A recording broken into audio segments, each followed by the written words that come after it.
आज पुनः स्वागत करता हूं मैं डॉक्टर श्याम सुंदर शर्मा आप सभी का चिरायु गीता यूट्यूब चैनल पर। कहते हैं जो बीज बोओगे फल उसका ही पाओगे। आम का लगाए तो आम और बबूल का लगाए तो बबूल। कहने का अर्थ है कि जिसकी चाह होती है, जिसे प्राप्त करने की इच्छा होती है, उसी की प्राप्ति होती है। आप जिस गांव या शहर जाएंगे तो रिजर्वेशन वहां का ही तो करवाएंगे, कहीं दूसरी जगह का तो नहीं। और पहुंचते भी वहीं हैं जहां का टिकट लिया है। आप कहेंगे कि बिना रिजर्वेशन के भी जा सकते हैं। बात तो सही है, जा सकते हैं।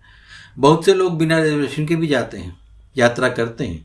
किंतु ये तो सोचो कि इसमें विश्राम है क्या? परेशानियां ही परेशानियां हैं। हाँ, जैसे सरकार ने दोनों को यात्रा करने का समान अधिकार दिया है, वैसे ही भगवान ने भी परमात्मा तक पहुंचने का दोनों को समान अधिकार दिया है। दोनों का अर्थ है जो देवता का पूजन करते हैं वे, यानी बिना रिजर्वेशन की यात्रा वाले, और भगवान का पूजन करने वाले यानी रिजर्वेशन से यात्रा करने वाले।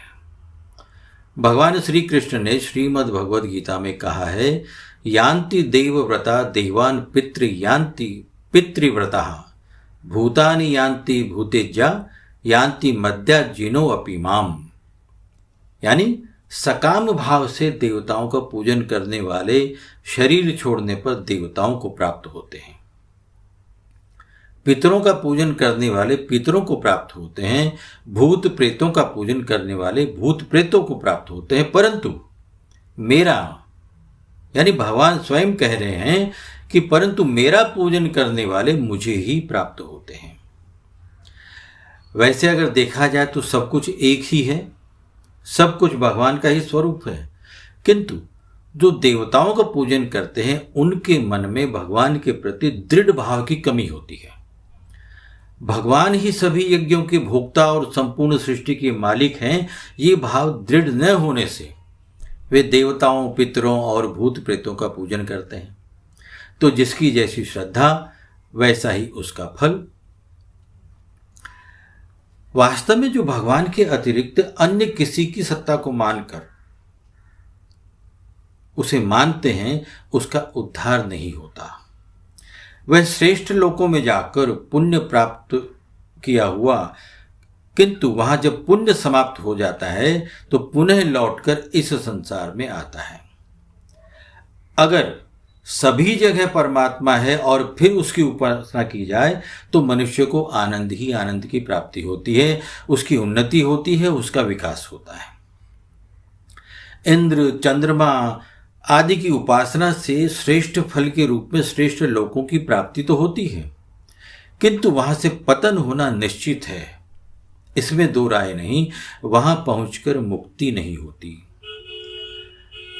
मनुष्य जिसकी उपासना करता है वह वैसा ही बन जाता है। और शास्त्रों में भी कहा गया है कि भंवरे की कल्पना करते करते कीड़ा भी भंवरा बन जाता है, और मनुष्य के साथ भी वैसा ही होता है। धन का चिंतन करने वाला मनुष्य धन के समान जड़ हो जाता है, भाव शून्य हो जाता है। स्त्री का चिंतन करने वाला मनुष्य स्त्री समान व्यवहार करने लगता है, उसके हाव भाव, उठना बैठना स्त्रियों जैसे हो जाते हैं। देवताओं से अपने भोगों की प्राप्ति होती है, किंतु वे नाशवान हैं। वो जो भोग प्राप्त होते हैं वे नाशवान हैं। पितरों से प्रसन्नता, वंश वृद्धि, सुख की प्राप्ति होती है उनके पूजन से, किंतु वे भी नाशवान हैं, वे भी समाप्त हो जाते हैं। क्या? सुख, वंश वृद्धि, प्रसन्नता, ये सब समाप्त हो जाते हैं। भूत पूजन करने वाले तमोगुणी होते हैं, इसलिए इसका तो त्याग करना ही उचित है। देवताओं का आदर अवश्य कीजिए, देवताओं का आदर अवश्य कीजिए, परंतु मनुष्य का ध्येय परमात्मा पूजन का ही होना चाहिए। क्यों? क्योंकि मनुष्य जीवन मुक्ति का द्वार है। तो जो भगवान का पूजन करता है वह भगवान का ही हो जाता है। जय परमेश्वर, जय सर्वेश्वर।